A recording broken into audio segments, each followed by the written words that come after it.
Vols are back.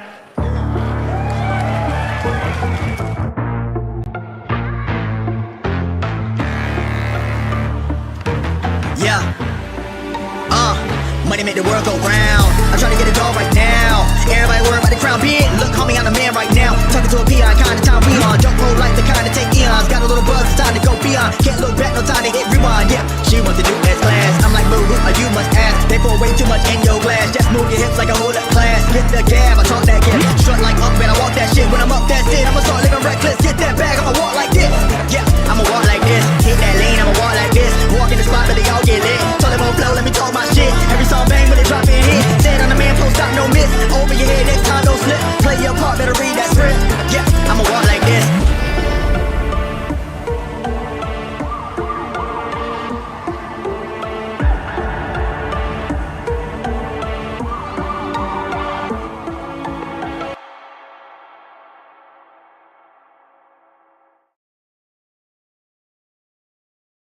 Did that scare you? Did that scare you, Ohio State fans, when you saw the Michigan logo on the screen? I bet you were like, oh God! Oh God! They own us! I know. I understand. I'd be scared too. Anyway, oi fellow comrades, it is Squidtard here along my boys, Mr. Lucas Sharp and Julio Rodriguez, and welcome to episode 70 of the Vol Star Podcast. We've come a long way, haven't we? 70 episodes in, and this is the first time we get to talk about Tennessee's college football playoff matchup coming up. So you best guarantee that I am ready. My body is ready. Every part of me is ready. Are you guys ready? Yeah. Yeah, I'm ready. I didn't hear any motivation behind that, but hey. I mean, I'm ready. Sorry. I have allergies right now. Hey, I get it. Everybody's got that. I've got this massive headache that's been going on for the past few weeks. Must be allergies too, but I've got Tylenol, and I'm gonna need it probably on Saturday. That's all I'll say about that. Got a few people in the live chat already. What's going on, Mr. Andrew Anderson, Mr. Matt Dummett? Don't call me Doomit, damn it. Red. Oh, here goes Red 5478, fellow Ohio State Buckeye. Hope you are ready for Saturday, good sir. Ian the Hyper. Yo, guys, I currently have a fever. Please pray for me. Well, we'll be praying for you for sure, Ian. Hope you get better, buddy. Hope you get better. Yeah. Hope you guys are having a wonderful Monday. But this is the first time in a while we're actually doing the show on time. So that's why everybody's not here. No, but not everybody's here. But we got a lot to go over today. Today's going to be one of our longer episodes. We're going to go beyond 9 o'clock today. So you guys stick around and have a good time. We got a lot to talk about, of course. We're going to talk about all the college football games coming up, the playoff matchups, where we think Tennessee is going to go, and we'll, of course, give our predictions on the upcoming game. No Ohio State preview coming up. I feel like that's important to let everybody know, but I'm not going to make a separate video previewing that game, but I will be making a hate video, so there will be an Ohio State hate video coming up on Thursday. I'm putting it a day early, so that Thursday at 8 o'clock, I'll be dropping the official Squidtard Ohio State hate video. It's going to be spectacular. For those of you wanting my college football playoff coverage, a video kind of like what College Football Chaos has been, that'll be up for the channel members tomorrow morning. And then tomorrow night, it will be up for everybody else. So if you're not a member of Squidtard, I would highly recommend checking that out if you would like to have the video early access to the videos. But for those of you that aren't, we're glad to have you over here anyway. We got a lot to talk about today, fellas. But I feel it's important to start today. Before anything else, we got to talk about the basketball team. Because, oh boy, are they making everybody big mad. I mean, not even big mad, just large mad. Like ginormous mad. Because they will not die.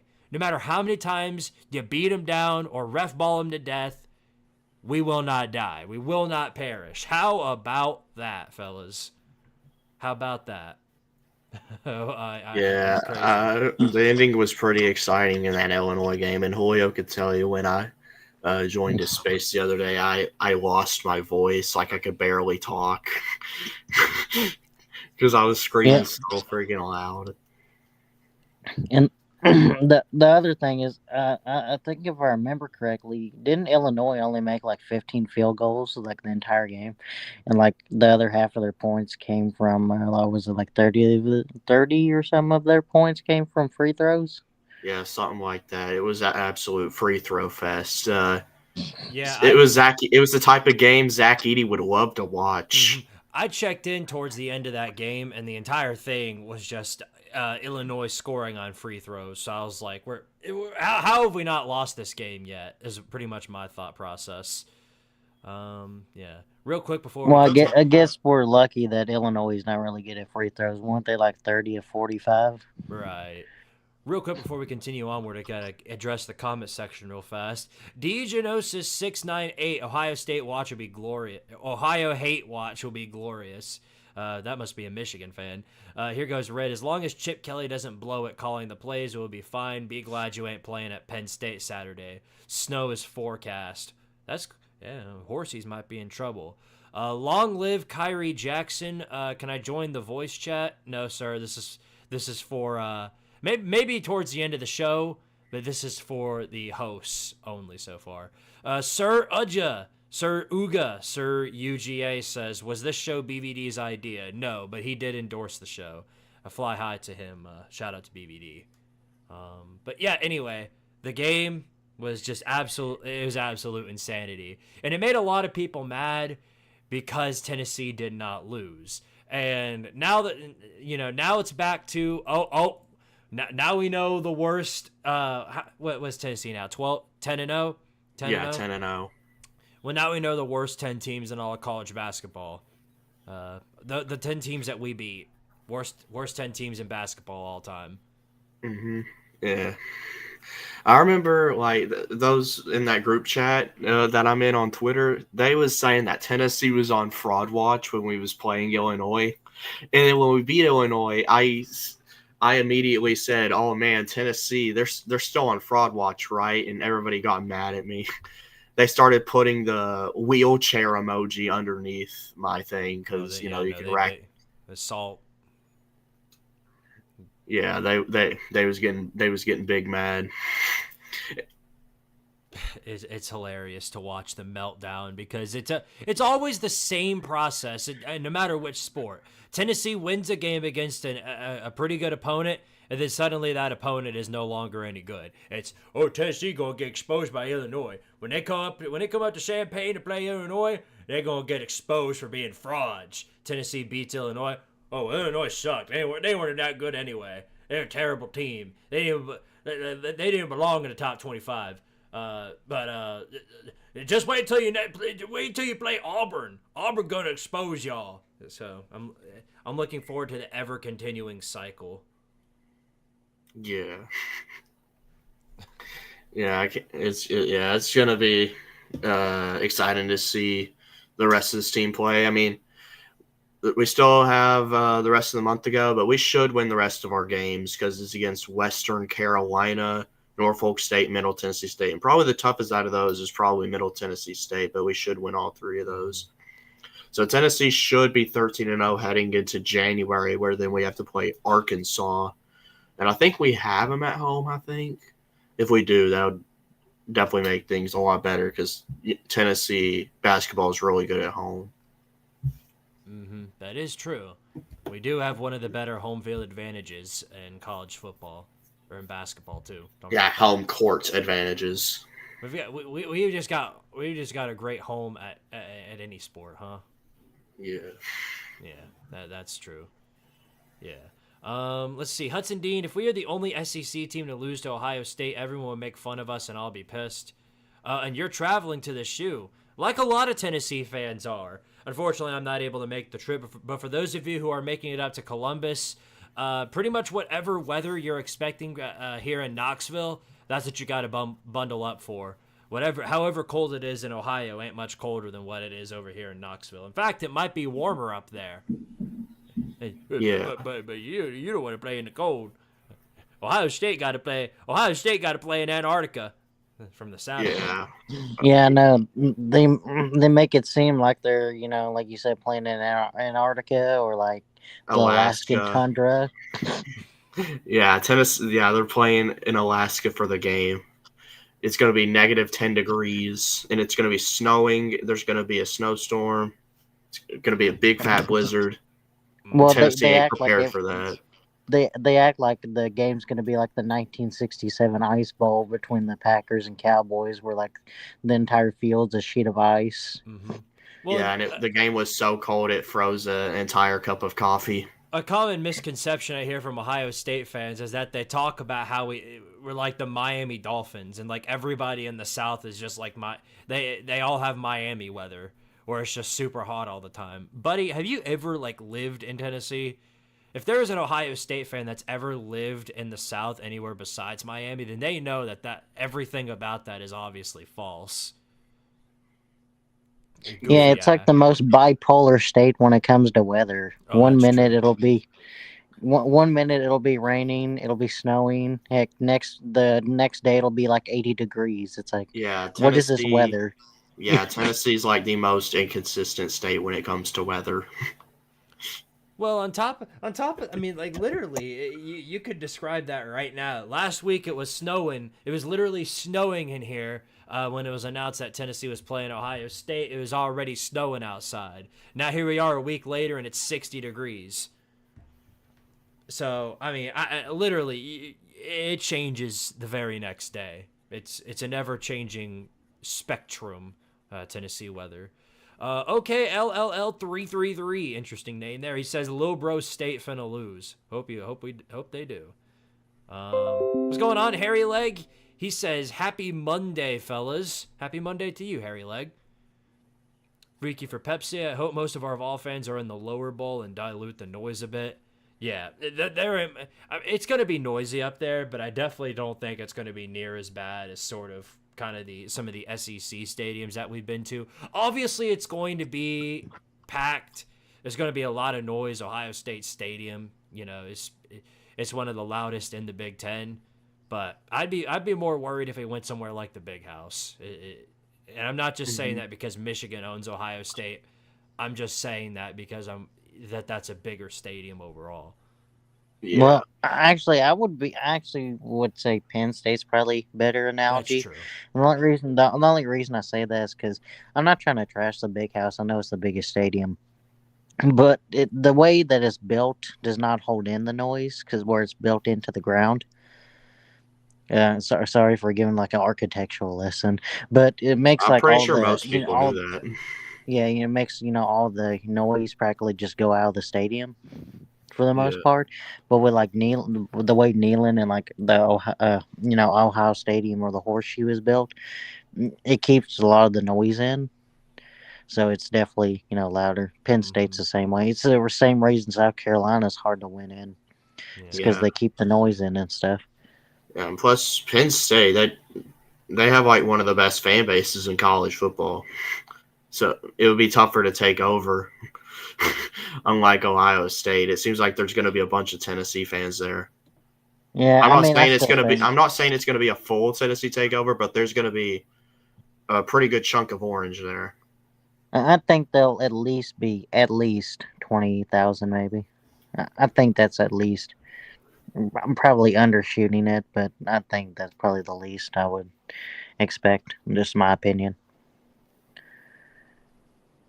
I mean, I understand where you're at. I understand where you're at. I can't really disregard that. Sorry, I've been reading the comments and I just saw Sven Kreuzberg's here, by the way, and he says that Blake Shopping is like Nico, nothing to remember. Sir, listen, Tennessee has got more wins in the last month than you do in the entire season. Until you get more than 2 wins in a year, I recommend you stay. Anyway, here's something that people are talking about now. And this got revealed over the weekend, and this is a little concerning for a lot of people, not just Tennessee fans. This is concerning for Ohio State fans too. But this is a lot more personal for us. They announced the officiating crew that's going to be down there. And of course, it just so happens it's Jerry Macaroni from the Uh, ACC. And this guy Jerry Macaroni. This guy is literally the Angel Hernandez of of college football. He sucks. He's one of the worst officiating crews, one of the worst officiating crews that I've ever seen. Literally the worst. And it's not like, oh, he's just biased against Tennessee. No, he just sucks. He's terrible at his job. And he's been a part of several controversial calls. Several. Is he the one that has officiated in the early season Miami games? Yeah, he officiated the Miami Virginia Tech game. He was the one that called back the Hail Mary Virginia Tech got. He was the one that officiated the Miami Duke game all the way back in 2015, where you had that whole backwards lateral debacle. And to top it all off, he's also a part of the officiating crew that called the 2021 to 2022 Music City Bowl, and which called back the whole forward progress thing against Purdue. And yeah. But what pissed me off more about that game wasn't the fact that he called that back. That made me so mad because it was basically the cherry on top of all the other bullshit that he called in that game. Because every single time Purdue's quarterback threw deep and we had a corner down there to defend it, he wouldn't even touch him, and they throw a flag for pass interference every time. Tennessee got like 8 or 9 pass interference calls. It was ridiculous. It was just one of the most asinine things I've ever seen in my life. And unfortunately, that's the officiating crew that's going to be up in Columbus. And I'm not going to sit here and say that they have some secret bias against Tennessee, because that's obviously incredibly stupid to say. And if you say that, you might be you're quite stupid. Hopefully you don't actually believe that. Now that you bring that up, should maybe we start Gaston more, since he's great at drawing pass interferences, and the dude loves to call pass interferences. You might have a point there. You might be on something there. Andrew the textbook, what's going on, buddy? He says, at least it's not Jason Autry, who's apparently the worst. Yeah. Jerry Macaroni. He's the guy that got suspended for the Duke Miami game and the result that happened there. And he's unfortunately the dick muncher that's going to be down up in Columbus. So whatever happens. How? My question is, how has he not been fired if he's been a part of so many bad games? Like, I just don't understand. Like, usually you get fired from your job for just doing some not wrong, just like one time. But like, after about 2 or 3 times, it's like, this is a pattern. Maybe we should let you go. You're not too good at this. Well, I don't. This is a reoccurring thing with college football now. They're hiring these guys for ref ball that are literally like teachers the day before and have no idea what the hell they're doing. They're just throwing shit out there just to throw it out there. So that's why it's not too surprising that they're so bad at their jobs. But it's just pretty much preparing me for what's going to be an absolute ref ball shit show, because chances are all Nico and Will Howard are going to be doing is just throwing the deep ball, trying to force pass interference. There's going to be about 200 yards worth of penalties in the game. So we'll see how it goes. Sven says, I hope Nico gets better, but to say he won more games than State is a bit of a low blow. Well, don't throw stones from a glass house. You started running your mouth about him. I'm obviously going to defend my quarterback. I'm not going to take that, especially from a team that went 2-10. So sorry. Yeah, come on, Savin. I mean, y'all got blown out by Toledo. I mean, no offense, I love you, Savin, but come on, man. Well, Toledo playoff team, sure. So yeah, Toledo does have like some of the most MAC championships. So I mean, Toledo is like a blue blood of like the mid-major or the MAC. I was about to cut you off there because there was no way I heard Toledo is a blue blood. There's nobody in the history of history that's ever said that. Hey, I said blue blood of the MAC. I mean, if anybody's a blue blood out of that conference, it's Akron, because I led them to like 8 straight national championships in NCAA football 13. So I basically turned Akron into a blue blood. I was just making a joke. But yeah. Yeah, Um, I mean, I thought about saying I did think about saying Toledo was a blue blood as a joke, but then I was like, you know what? I'm just gonna I say mean, they're a fuck them group of back. 5 blue blood, if you want to say that. Tornado Blue Blood, Hey, sir. hey, hey! They won like what was it, like 30 straight games at one point, and won like three straight ball games, including like I said, like a 30-game win streak. So I mean, not many teams can say that. So I guess Toledo is a group of 5 blue blood. I guess along with Boise State. Mm. All right, that's enough Well, about. yeah, oh Yeah, yeah, yeah. yeah. Here Sorry, we sorry are. about the Toledo talk. Yeah, here we are, and right before the biggest game in our lifetime, and we're talking about friggin' Toledo. Let's move on. It's time to Toledo, move a group on. of 5 blue bloods, sir. Let's see. Andrew says Autry did the South Carolina LSU game, which is bad. A 2022 Alabama Tennessee game, bad.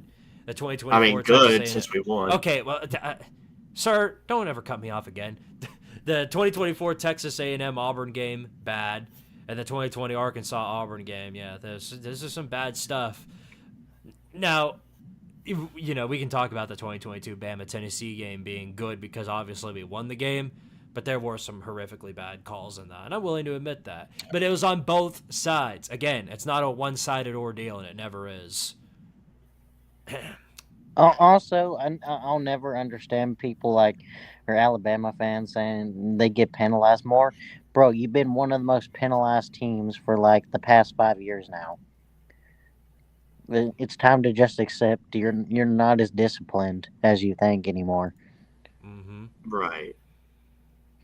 Yeah, no, it's never been like that. If anything, but did they ever throw Malachi Moore out for what he did at the end of that Vanderbilt game? I No, don't I don't think they think so. did. Yeah, I don't No, think they did because I remember Man, that. that has to They be should have one of the thrown his ass biggest. out. Yeah, yeah, that has to be like one of the biggest hissy fits I've ever seen. He throws his mouthpiece, and then when they kneel the ball, he goes over and just kicks it. Yeah, how did they not throw his ass out for a game or two after that one? That's some sissy I stuff right understand why there. he's mad because you lost to Vanderbilt. But here's the thing, maybe you should have started showing some more fight, in the game. Mm-hmm. Yeah, if he would have shown more fight like that, maybe Alabama would have won. Now, if he really wanted to crash out like that and make a statement, he should have done what Antonio Brown did and just threw off his jersey and ran to the friggin' locker room shirtless. That would have really showed him. That would have told them everything they needed to know. Right. All right. Well, we got a lot to talk about for sure. I guess we should before getting to the playoff games.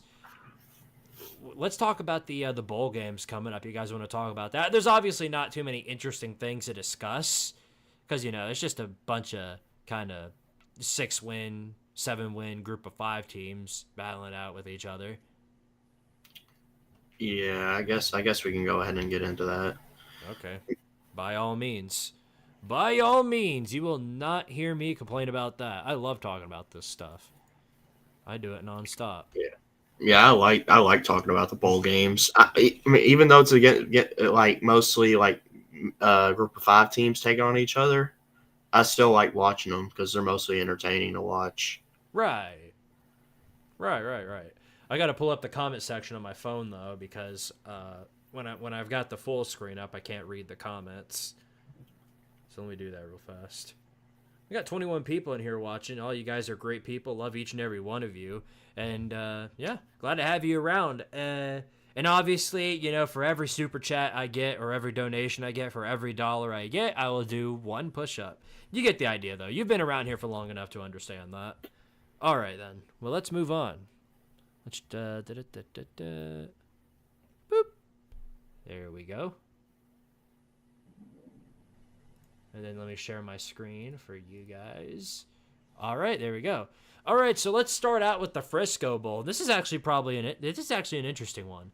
10-2 and ranked Memphis, who of course they beat up on Tulane in their last game. They're going to face West Virginia, 6-6 West Virginia in the Frisco Bowl. And it's been an interesting week for West Virginia fans. Obviously, they fire Neil Brown at the end of the year. and then they bring along good old buddy Rich Rodriguez. How about that? Rich Rodriguez returning to the country roads to be the coach for West Virginia. Truly an anomaly in itself. But do y'all think West Virginia wins this game, or is it going to be Memphis? I don't know. This game could definitely go either way. I guess I'm going to go with Memphis because they're the favorites here.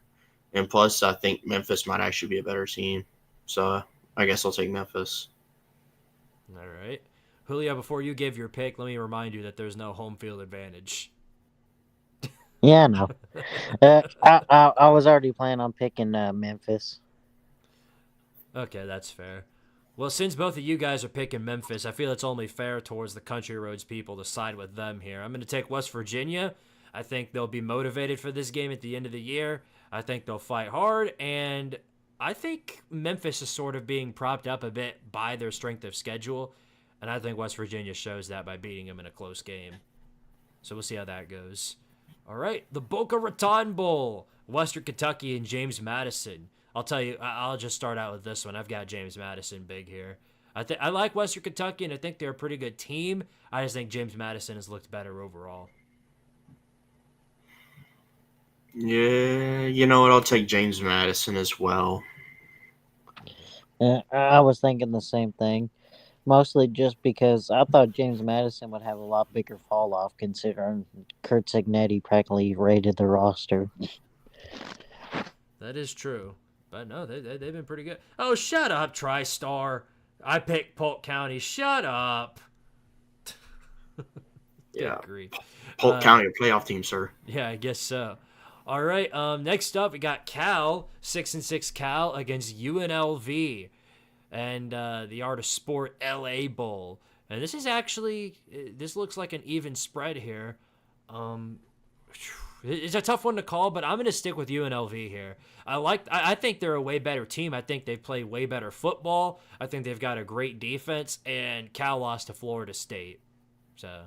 Yeah, and also I'm pretty sure Fernando Mendoza entered the transfer portal. Yeah. So that's going to be a pretty big loss for Cal. So I'm going to take UNLV. Same. That was the reason I picked them, was because they don't have Fernando Mendoza. Gotcha. All right, next up, Georgia Southern and Sam Houston and the R&L Carriers New Orleans Bowl. Georgia Southern a 6-point favorite. How about Sam Houston here? They're 9-3. That's a great record for them. They've obviously improved a significant amount this year. Do y'all see them continuing to move forward? Because I think they will. I think Sam Houston gets the upset. I think they've got a more complete squad currently, and I think they get the win over Georgia Southern to advance to 10 wins.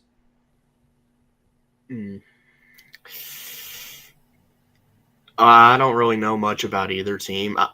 Great on Sam Houston. Great turnaround season for them. They only had, 2 or 3 wins last year.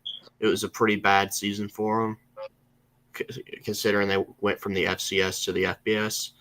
And they turn it around, and they have a chance to get a 10-win season here. I guess I'll take Georgia Southern. I'm gonna take Sam Houston. Gotcha. All right. Well, then next up we got Ohio and Jacksonville State, a matchup between two conference champions right here. The MAC conference champion and then the Conference USA champion. So this is a tough one to call, but I like Jacksonville State here. From what I've heard, Trey Stewart hasn't declared for the draft or anything. He's sticking around for this matchup. I think this is going to be a great game, but I have Jacksonville State in the end. I think their offense is extremely lethal, and I think it'll show against Ohio. You know what, Stame? Give me Jacksonville State. They impressed me in their conference championship game. I'm taking Ohio. I don't know. For some reason, I'm just going to take Ohio. Ohio Riz. Yeah, no, we can wait. That's not very Ohio of you, Julio. Yeah, we can wait for the brain rot until later on. All right, next up, this is a fun one. How about this? The last one before the college football playoff games. Tulane, 9-4 Tulane, of course, they had that. They've not been having fun as of recently. They've been losing quite a few of their games, but now they're facing Billy Napier in the Gasparilla Bowl. And I have no idea how this one's going to go. Florida, a 13.5-point favorite. Everything is sort of pointing towards, obviously, I think Florida should win this game. They've got way more talent to work with, and I think Daria Mensah hit the transfer portal. So I think Florida handles business here, and I think they get the win. Same, Florida. Florida's on a tear right now. Billy Napier. Yeah, same thing, Florida. Gotcha. All right. No drama there. All right, I want to try something here real quick. I want to see if this works. I hope it does. Because I'll click on this, and then I can go back, right? Yes, I can. Okay, good. I just want to make sure I could do that, because obviously I want to put these games at the forefront. So the college football playoff games, the first round of these playoff games are obviously happening at the very end of the week. And first at Friday at 8 o'clock p.m., we've got Indiana taking on Notre Dame in the battle for the state and a college football playoff game. So everything is on the line for all of these teams here. And Indiana and Notre Dame are two teams that are sort of fighting the overrated narrative. They both had pretty easy schedules up till now. Notre Dame's most quality wins are the service academies, and then Indiana's just been beating up on whatever dust they find in the Big Ten. And they lost to Ohio State, really the only big-time quality opponent that they played. And Notre Dame, of course, they lost to Northern Illinois. And it's going to take a few playoff wins to sort of remedy that fact. Notre Dame is a touchdown favorite against the Hoosiers at home. So this is going to be an interesting one for sure. Can Indiana go into South Bend and take on Notre Dame, or will Notre Dame defend their home field territory? Who wants to start? I guess I will. I mean, I'll give it to Indiana. Pretty good season for them. Probably the greatest season in Indiana football history, considering it's their first ever double-digit win season. Great for them. I mean, even though they haven't really played that big of a schedule, still it's good for them. But I know everybody, of course, makes fun of Notre Dame for, of course, losing to Northern Illinois because, yes, it's an embarrassing loss. But I honestly think that Notre Dame, they're definitely playing a lot better than they did at the beginning of the season. And if they played Northern Illinois again, Notre Dame would absolutely blow them out of the water. So yeah, I'm gonna take Notre Dame here. Notre Dame's just been looking like the better team. I'm not entirely sold on Indiana. I mean, credit to them. They've had a good season, but I think Notre Dame's about to put them out. All right, Julio. God, I know this sounds, because I'm so conflicted on this game right here, because Notre Dame, they cannot, for their life, since like 1989, win a bowl, like a big bowl game. This ain't a bowl Like game, though. I mean, I know, but they just can't win like a big. They just can't win like a big postseason game, is what I meant. Like whether it be New Year's Six national championship against Alabama, whatever. And then Indiana's not really been in this position. But if I had to take, which coach I think I would trust more, I think I would trust Cignetti more. So I think I'm going to go with Indiana. Wow. Just with the more experienced coach. And plus, any time like the big losses with Notre Dame under Freeman have all been at home. Almost always come at home for some reason. Like he wins on the road, but loses at home. I don't understand it. So I'm just gonna go with Indiana. I don't know. I just got this feeling. Maybe I'll be wrong. We'll see in due time. So this is obviously going to be a competitive game. I like both of these teams. They've both got some really good bits and pieces on their squad. But what Indiana really struggles with here as compared to Notre Dame is that the Fighting Irish have a thing called the high-end talent, as where Indiana has sort of been carried by really, really good coaching. Now, I do think the coaching is going to have an impact in this game. I think they'll have a few key marquee plays against Notre Dame. But the big question for me is how well is Indiana's defense going to be able to shut down Riley Leonard and Jeremiah Love? And the answer for me is not so well. I think they'll hold them down in a few key moments, but I don't think their efforts will be enough. I think Notre Dame carries their way to the second round by beating Indiana. So we shall see in due time how that goes, for sure. Now we scroll down here up till Saturday, we've got our next playoff game. The SMU Mustangs, the old Horsies, traveling all the way up to Penn State to face off against the Nittany Lions in the snow in Happy Valley. Obviously, that alone favors Penn State by quite a significant margin. They are an 8.5-point favorite against the Mustangs. SMU coming off a loss in the ACC Championship, and Penn State coming off a brutal loss to the Duckies in the Big Ten Championship. Really close game, was not able to pull it out, though. So can James Franklin get a win over the Mustangs here, or will he lose yet another big-time game? What do y'all think? Julio, you can start first. I think I'm gonna take Penn State. I think I don't know why. I mean, I usually don't trust James Franklin, but I think the snow is gonna save his ass, so to speak. I just trust Penn State players in the snow. Maybe I'll be wrong. And SMU, they do love the white stuff in Dallas, but it's a different type of white stuff. But Bruh. Oh no. no, but I'm taking Penn State. Well, Go ahead. For other reasons, well, of course, for the weather, it's going to be at home at Penn State, and plus Penn State, they haven't really won any big games this year, but they haven't really lost in like terrible fashion to Oregon, Ohio State. They was competitive in those games, and I don't. And of course, everybody wants to brag on James Franklin not being able to win a big time game. Although SMU, this is probably like the biggest game in their history, obviously. I mean, and I don't know. Penn State, they just have that talent more than SMU. Penn State recruits in like the top 10 almost every single year, whereas SMU, I don't even know if they even recruit in like the top 25. So talent goes to Penn State. Home field advantage goes to Penn State.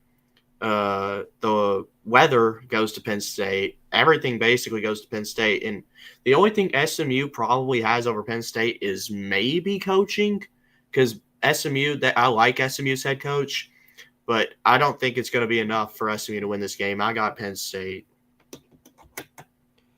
All right, then. Well, I'll tell you what. Lucas hit a lot of things on the money there, but one thing I'll definitely have to disagree with him on is that there is one advantage I think SMU has over Penn State that he didn't mention, and that's I think that their offense, specifically kind of their quarterback, is better than what Penn State has. I think Juilo has played pretty good this year, but Kevin Jennings has played electric, Brashard Smith as well.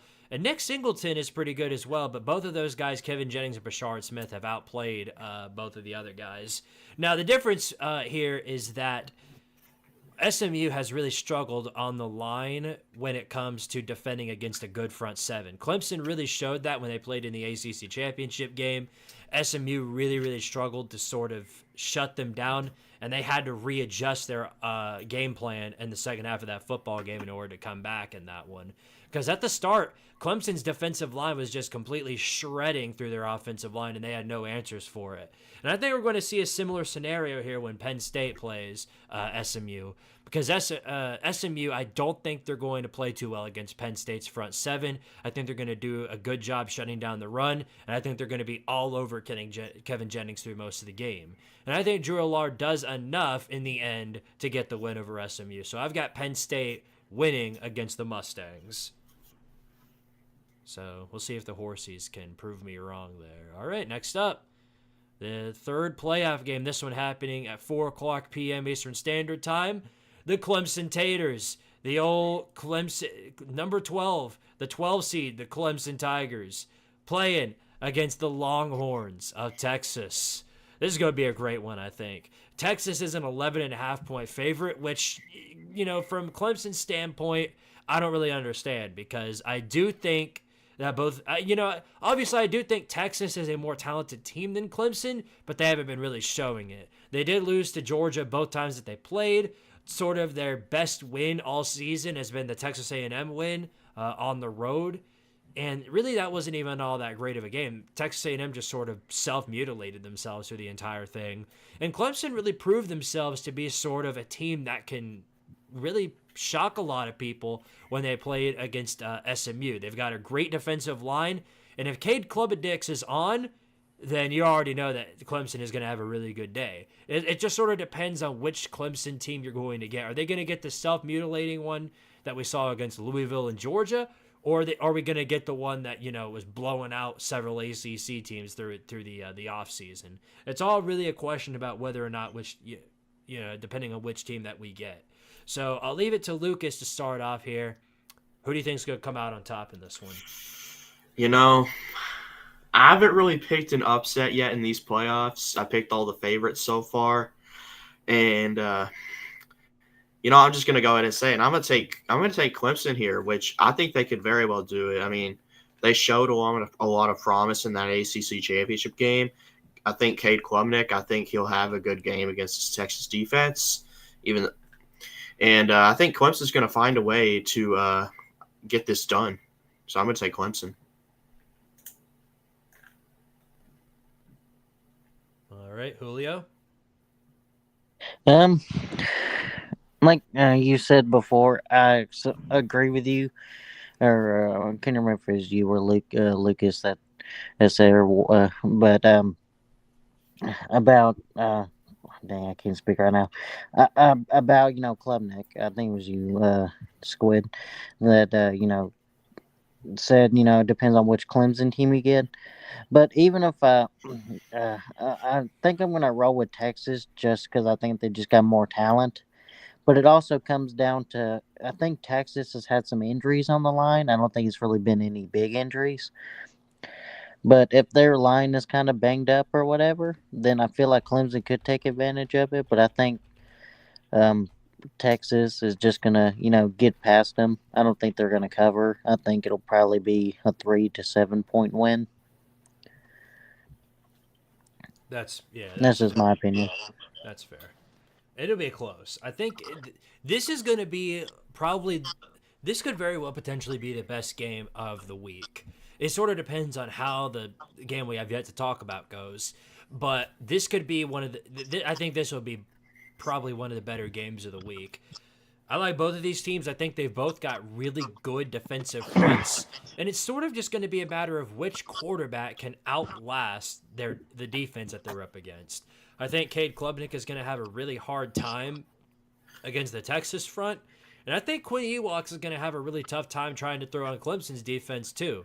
Obviously, I think every quarterback really has really struggled under Clemson's defense. Even the most talented teams have struggled through most of the game. Now, in cases like, Louisville and Georgia, obviously they were able to outlast Clemson because of offensive mistakes. And if we don't get those mistakes, I've got a feeling that Clemson can pull this thing out, and that's exactly what I'm going to side with. I think Clemson is going to get the upset over Texas. I think they're going to go on the road, and I think they're going to knock off the Longhorns. I like them in this matchup because I think I just think they have the momentum and the strength necessary to get the upset over Texas. I like their squad. I like Cade Klubnik in this game over Quinn Ewers. He hasn't really showed me any sort of legitimacy to how good Texas is. Now, if they prove me wrong, they prove me wrong, but we'll see in due time, I think. But yeah, I'm siding with Lucas here. I've got Clemson taking down Texas. All right. And now it's time for the big one. The absolute bombshell. The big game of the season right here for a lot of us in here. This is probably the biggest game in our lifetime right here. Our Tennessee Volunteers heading up to Columbus to take on the Ohio State Buckeyes. Ohio State is a touchdown favorite over the Volunteers, and both of these teams have had interesting seasons. They're both 10-2. They've both had a variety of ups and downs. Obviously, Ohio State came up short against Oregon on the road, and same thing for Tennessee against Georgia. And then they had one sort of head-scratching, boneheaded loss. Tennessee, of course, went on the road in October and lost to the Piggies. And then Ohio State lost like they usually do against Michigan. Now, the difference is that Michigan is no title contender. They're the furthest thing from. They were a 7-5 Michigan team that just wasn't able to run the ball on top of anybody, and they had no offense to do it with. And Ohio State just couldn't do anything against that defense, and they ended up losing that game. So they're coming in on a losing streak of 1 against the Tennessee Volunteers, looking to remedy that by beating the Vols. I think Ryan Day sort of knows the stakes that are on hand in this matchup, and I'm sure Josh Heupel's thinking the same thing here going on the road. You bet they'll be ready for this? You bet their offense will be ready for this? There's a lot on the line here for both teams, I think. Now, obviously, I think there's more on the line for Ohio State from a fan and a coaching perspective, but this is going to be a great game, I think. I think this would be a really, really good game. Now, Julio, since Lucas started out in the last game, I'm going to let you start out first. Who have you got winning, but save your score prediction for the very end. Okay. We'll do that at the very end. Okay. I think just looking at the matchup, I mean, Ryan Day, I think I said this last week, but I do not know what it is with him whenever he faces a team that has like a similar talent level. He'll let off and, empty the clip against like Northwestern and run it up like 50 points and just start throwing the ball all over the place and play to their strength of having all these 5-star wide receivers with Brian Hartline as their wide receiver coach. But then whenever he gets in big games, besides the Georgia game a couple of years ago, almost every other big game, he tries to turn into a ground and pound like 1940s offense, and I don't understand it. Like, why are you not playing to your strength? You built this team to have a dynamic passing attack, and you're not using it. Now, some of that is because Will Howard does not have the best arm. He doesn't really have an NFL arm like C.J. Stroud and stuff like that. So I understand it a little bit, but still, you're still, not scheming people open or anything like that. But you don't even really have to scheme a lot of those guys open. A lot of them just get open, like Jeremiah Smith. Like, I mean, what was that one catch I think he had against Michigan State? Like, I mean, you couldn't cover it any better, and he still came up with it. So I think just for that reason, I think Ryan Day will probably coach himself into a corner, and I feel like Josh Heupel has matured more, that he won't make a dumb decision probably like he used to, early in his time at Tennessee. I feel like he's more experienced in everything, and I feel like we'll win, but I think it'll be, it'll be a close game. I'll just say that because you said you want me to keep my prediction. So yeah. All right. So Julio is picking Tennessee in this game. Lucas, it's on you, buddy. What you got? All right. Of course, Ohio State's going to have the home field advantage, but one key matchup to watch in this game is Jermod McCoy versus Jeremiah Smith. I think that's definitely going to be the matchup to watch in this game. One of the best corners in the SEC against one of the best wide receivers in the Big Ten. That's definitely going to be the matchup to watch. Tennessee's defense, of course, has been one of the better defenses in all of college football this year. Ohio State, I don't know if they're going to be able to prepare for that. Ohio State's offense has not really impressed me this season. I think Will Howard, he's definitely going to be making mistakes. And like Julio said, Ryan Day, he's going to try the ground and pound. And, of course, Tennessee's really good at stopping the run, so that's obviously not going to work. So I think Tennessee's defense is going to have a good game. It depends on how on Tennessee's offense does. And I think Nico, I think he's been on fire as of late. I think the offense, I know I've said this like a million times this season, but I feel like the offense is finally starting to hit their stride at the right time. I think Tennessee is going to find a way to win this game in the horseshoe, and hopefully Tennessee comes out and plants the flag midfield and gets a fine for it. They might kick us out and give Ohio State the automatic win for that. It'd be all worth it. I don't care. Yeah, we'll see.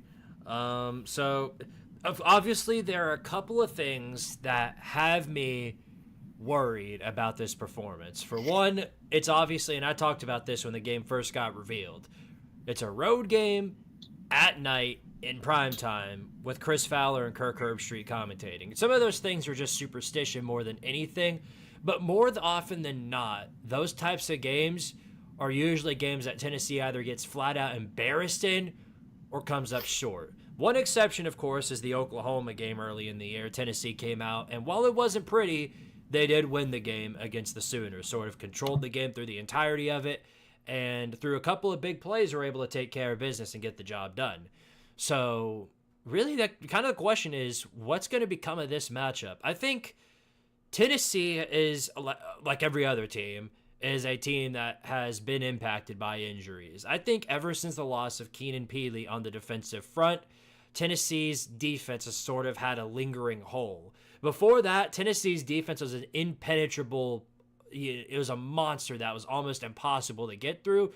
But with the loss of Keenan Peely, it sort of showed that the defense is mortal in a way. And of course, there's still a really, really good defense that Ohio State is going to struggle against. Touching on something that Lucas said, he said, of course, Tennessee is not going to be, Ohio State's going to really struggle to run the ball against the Tennessee front. I absolutely think that's true. I think if Ryan Day tries the ground pound, run down Tennessee's throat type of ordeal, then it's going to be an ugly, embarrassing blowout for them, which is exactly why I don't think he's going to try that. I think he's going to completely switch his game plan, and I think they're going to have sort of that air ball that they were doing against Oregon. And if they come out and they play as good as they did in that Oregon game, then Tennessee is going to be in some deep, deep trouble here.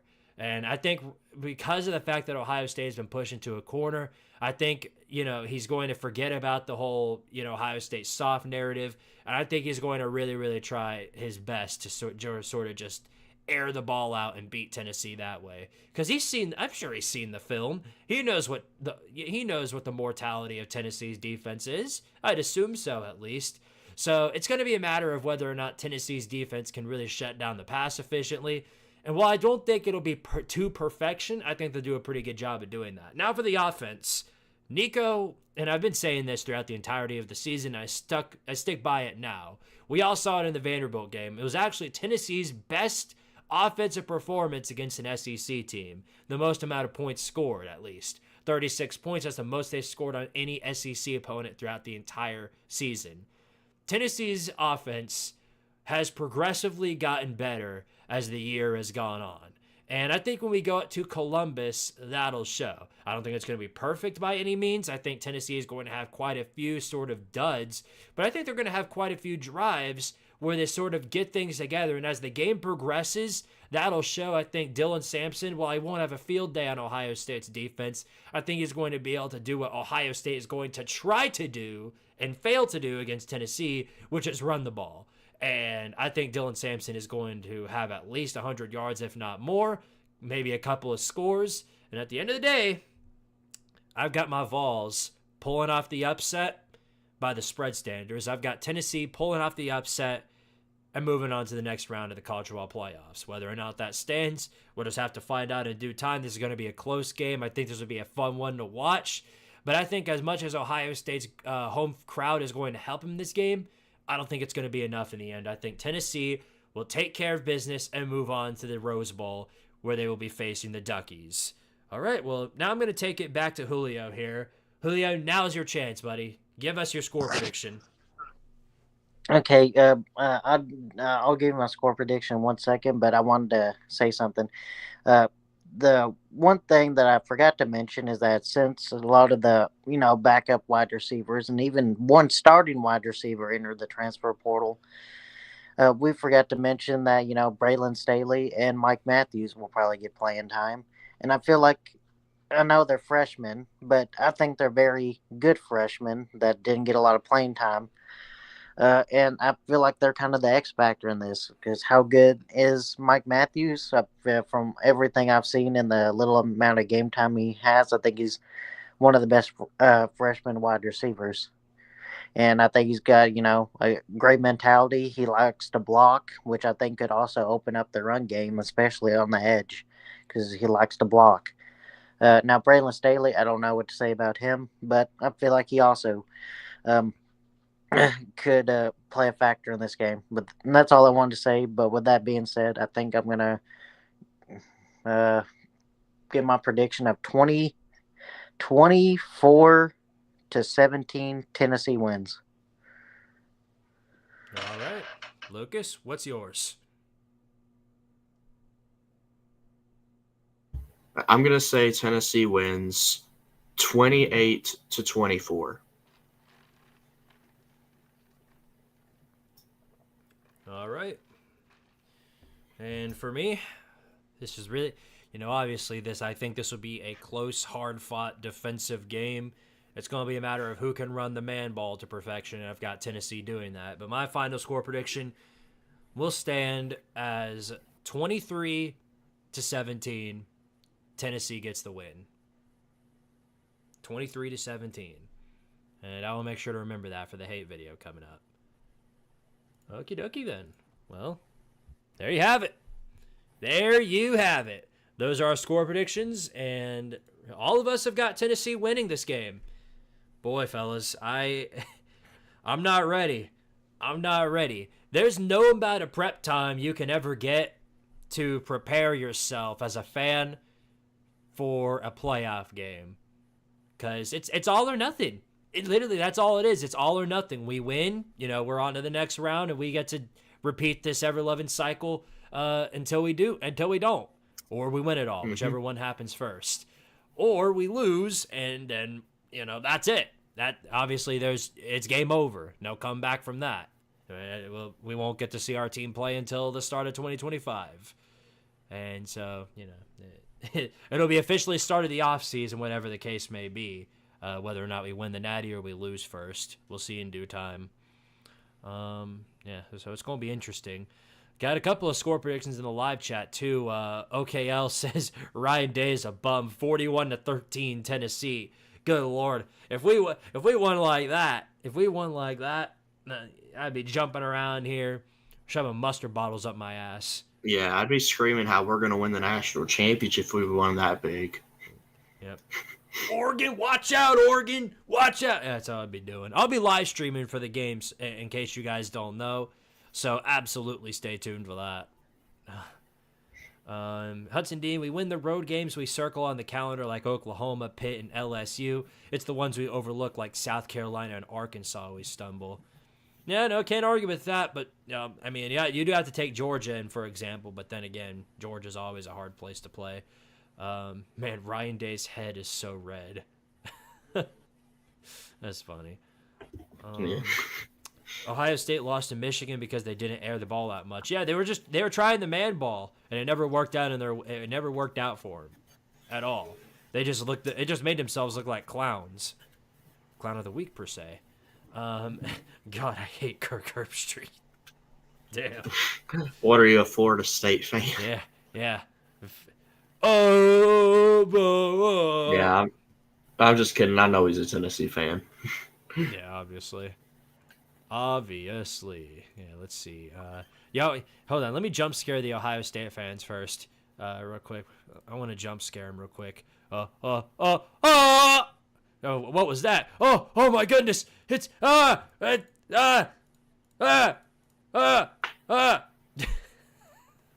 no! Tennessee should come out and wear the Princeton helmets when they play Ohio State. I agree with you. They can't beat him. They can't beat him. Yeah, Michigan completely owns them.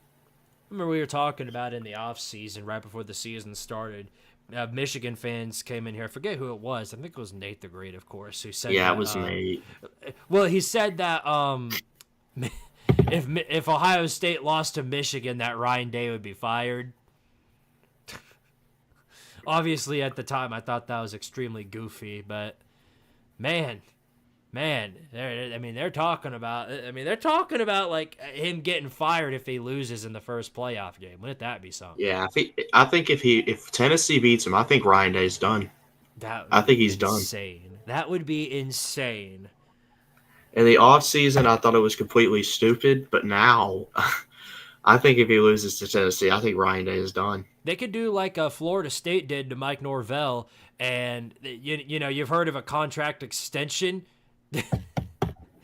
They took his extension and threw it out the window. They gave him a contract reduction of 1 year. Yeah. Imagine being so bad you get a contract reduction. That's bad. Sad. That's how, it's just so funny because Florida State spent all that money for his extension and filing lawsuits against the ACC, and now they're pretending that they don't want to leave the ACC. It's an absolute clown show down there. I mean, they have a circus program for a reason. Yeah. Rain Man, he's like, no way Ryan Day is fired for losing. Now if he gets blown out, bye-bye. We'll see. Imagine a blocked punt to win the game, 14-17. Hey, it could end up like that. This is going to be this is going to be a defensive game. Yeah. Tennessee comes out, gets a game-winning field goal against a Big Ten team. Do you like the Tennessee basketball team? Well, it could happen. Imagine a game-clinching pick six. Ooh, boy. Yeah, Jamal McCoy houses a pick six to seal the game. Now, if we're Jermon McCoy he's our best he's our best defensive back, but our most clutch has been Will Brooks. If there's anybody that's going to make that happen, it's Will Brooks, I think. Yeah. The walk-on getting the game-winning pick six in a playoff game. Yeah, Andrew, I don't understand though why as a head coach you would agree to a contract reduction, because that's all he's got. That's the only choice he's got. It's either that or you get fired. And after what he put up this year, like, who's gonna pick him up as a head coach? He can be a coordinator, but I don't think he wants that. No, it's also considering the fact he picked up a coordinator for himself, Mr. Gus Malzahn from Central Florida. Gus Malzahn being a part of Florida State. Holy crap. You know, speaking of which, Bill Belichick to North Carolina. Trading one old man for another. It's like they're recruiting from the retirement home. Chapel Bill. That's what they're calling him. Chapel Bill. What's wrong with y'all? No, that's what they're calling him. Who's North Carolina gonna hire next after Bill Belichick? Vince Lombardi? Probably. They're gonna dig up his corpse. Or Lou Holtz. Man, I wonder where Lou Holtz is right now. It kind of reminds me of the Jake Paul situation when he fought Mike Tyson. People was saying like, man, he's gonna fight the corpse of Muhammad Ali next. The thing is, though, you know who Bill Belichick's biggest enemy is on the recruiting trail? It's us, because Tennessee gets a lot of the good players out of North Carolina. Us and Clemson are his biggest thorns in his side in recruiting. That's hilarious. Yeah, Steve Spurrier. Philip Fulmer. They're just going to start going down the list. Are they going to... Maybe hire Tom Osborne. Bring back the AAA. Are they going to somehow fix Urban Meyer and not make him sick anymore? No, they're going to wait 20 years for that when he turns 70. The thing is, Urban Meyer, I think the only place that he would ever come out of retirement for would be Notre Dame or USC. I think those are the only two places I could ever see him coming out of retirement for. Yeah, it would be interesting for sure. All right, well, real quick, I did want to talk about some transfer news. Kyron Hudson, the guy who made that absolutely insane catch for USC versus LSU at the start of the season, he just committed to Penn State. So Nittany Lions getting a really good wide receiver. It's a good pickup right there. I'm going to say that's surprising. They usually don't have like two good receivers. They have good tight ends and a good running back. They usually don't have really good receivers. Right. Then here's some other news. Dave Clawson of Wake Forest is stepping down from his position as head coach. How about that? Wow. That's surprising. It's not the most surprising thing that he's going, but I am a little surprised that they waited this long to do it. It's been a couple of weeks. Yeah.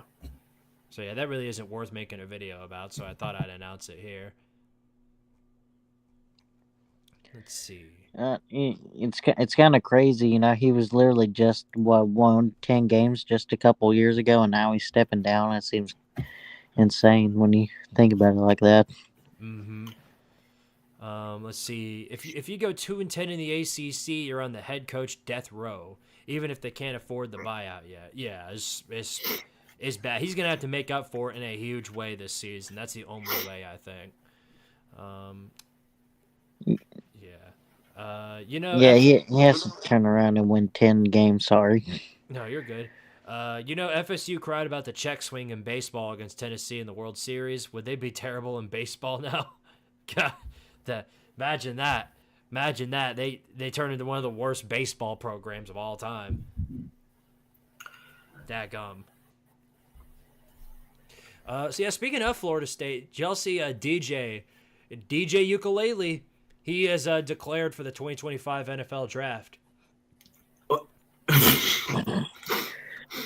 Bro, who's gonna select him? I can't wait for him to be Mr. Irrelevant. Lucas, if I were you, Lucas, I would stay. I would keep my mouth zipped. I would keep my. Remember who traded up to draft Will Levis? By the way, that's an important thing. To DJ, let you know you are a. DJ, you are a fry cook.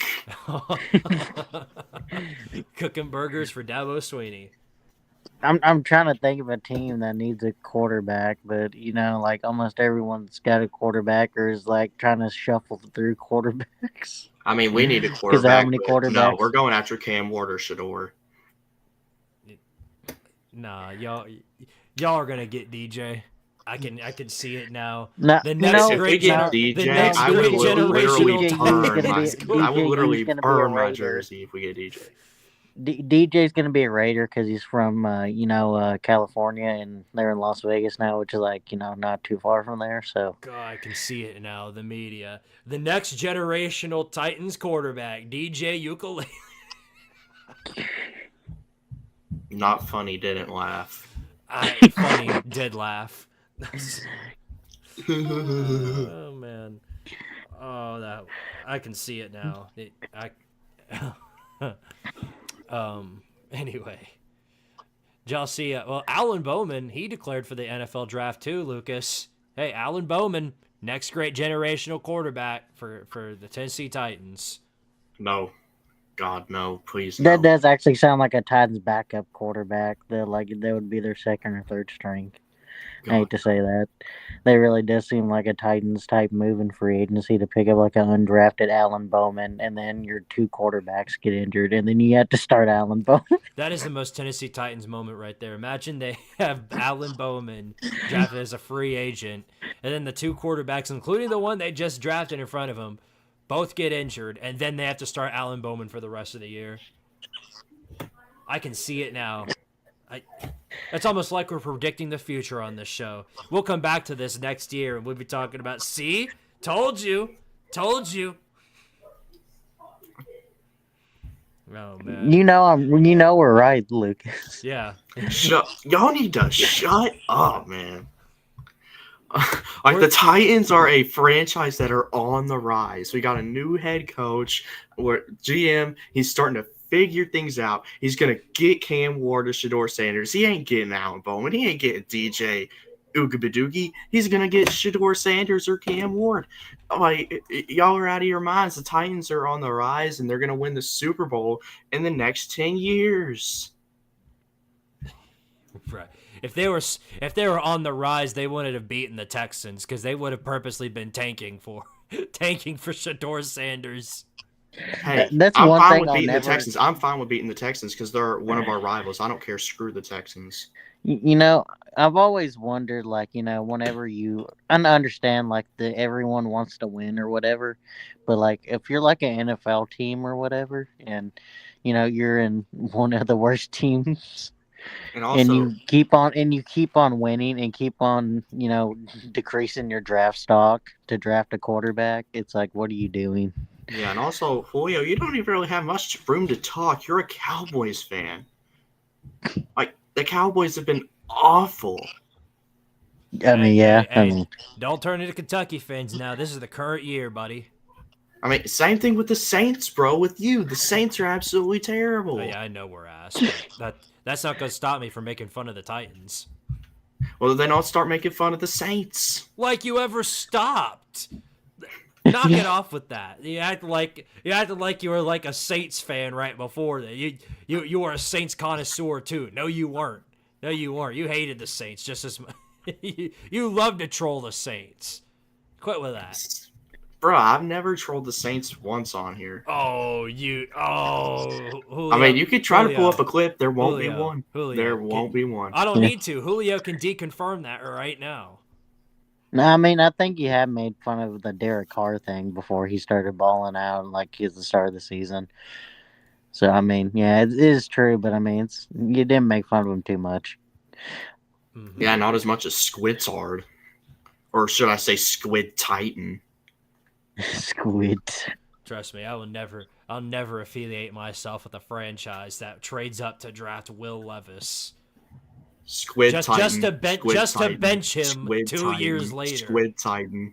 Just to bench him a year later. In front of his ex-girlfriend, by the way. He got bitched in front of his ex-girlfriend. I thought I should mention that because someone pointed that out on Twitter. Ouch. That's insane.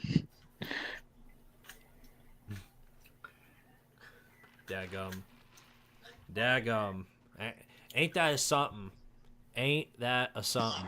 Didn't the Saints draft Spencer Rattler? Yes, they did. Yeah, and he's worse than Will Levis. Okay. See, now you're just making up stuff. He is. He is. And how? How is he worse? I mean, has Spencer Rattler even played? Like, I can't even remember any time he's played this season. He's won us a few games. In fact, we've got a better record right now than the Titans do. Oh, congratulations. Congrats. Hey, what's a number? I would hope so. What's bigger, 5 or 3? In golf terms, 3. That's why we ain't playing golf. I wish we were playing golf. Yeah, me too.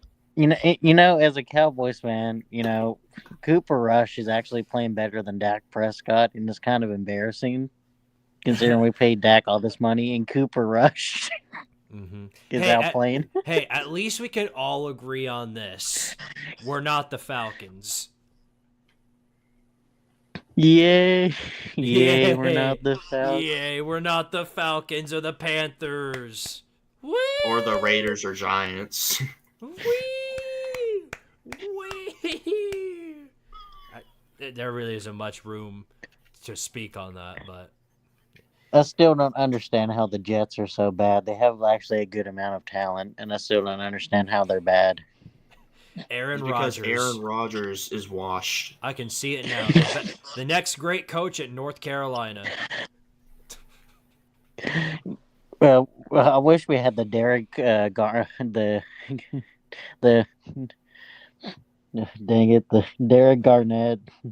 or Kevin Garnett. I don't know why I said Derek. I'm fucking tired. I got Derek. more in me. Who is that? I was gonna say, who are you talking about?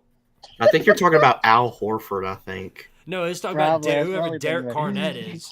Who the hell is that? You mean Kevin Garnett? Is that who He you're said talking about? Derek Garnett. So, like, No. who are you talking about? I think I was thinking about Derek Carr and then Kevin Garnett at the same time, and I fucking mixed them together. That sounds like Derek Barnett. Is there a secret But, draft pick yeah. nobody knows about? But I said, just insert the Kevin Garnett, washed meme. That must be the You secret. know the one I'm talking about Yeah. with like. Yeah, that must be the secret Titans fifth stringer we don't know about. When all their other quarterbacks get benched for being terrible, they bring out, and here comes the walk-on Derek Garnett. Oh my god, I'm gonna change Still my better name to than the that. Spencer Rattler. I'd love to see that. I'd love to see that personally. Derek Garnett. Ben asked, "What if Kalen DeBoer goes 9-3 next year, gets fired, and is replaced with a coaching staff consisting of Derek Dooley, Jeremy Pruitt, and Lane Kiffin? Couldn't think of anybody better, personally. What about Butch Jones as special teams coach?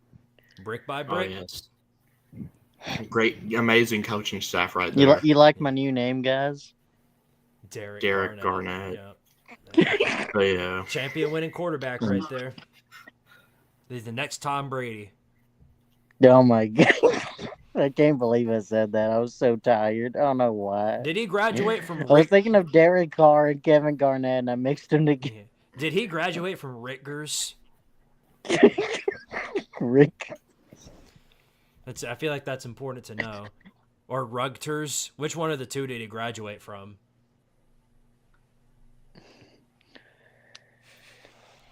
I don't know. I guess you tell me. Yeah, that's what the Titans need to do. They need to draft Hendon Hooker. They need to get him back. Then they'll be... dude, Hooker's too old. Yeah, right. Right. I want How could I forget? I want a young, fresh face. So that you can draft for a much older face. So that you can put on the bench. What for are you a much talking older about? face. Ain't like Cam Ward also like a couple years younger, barely than Hendon Hooker. Like Hooker's 26 and Cam Ward's like 24. Right. Yeah. Or gonna be 24. Something like that. All right. Well, we've run out of time by a significant amount on this show, so we need to go ahead and wrap this thing up. I know we were going to go to 9:30, but that's plans have changed. You guys go ahead and give your finalizing thoughts before we put a wraps on this show. Yeah, go Vols, and start researching Derek Garnett. My boy Derek Garnett. But go Vols, and that's it. Lucas? Go Vols. And tighten up, baby. They're on the rise. I don't care. Okay. Just tank until you can't tank no more. Yep, and Derek Garnett is the next franchise quarterback. All right. Obviously... Saints. Yeah, we get it. Obviously, a lot of the line this Saturday. You guys know I'm going to be live for the game. You guys stay tuned for that. It's going to be a very, very fun environment for all of us. No matter what happens, I'll stay a part of the Big Orange clan forever and ever, as you guys already know. So, as always, go Vols, power to Tardaria, go Big Orange, and let's beat the hell out of some Ohio State Buckeyes this weekend, baby. And watch out for the Michigan Wolverines. Go Vols!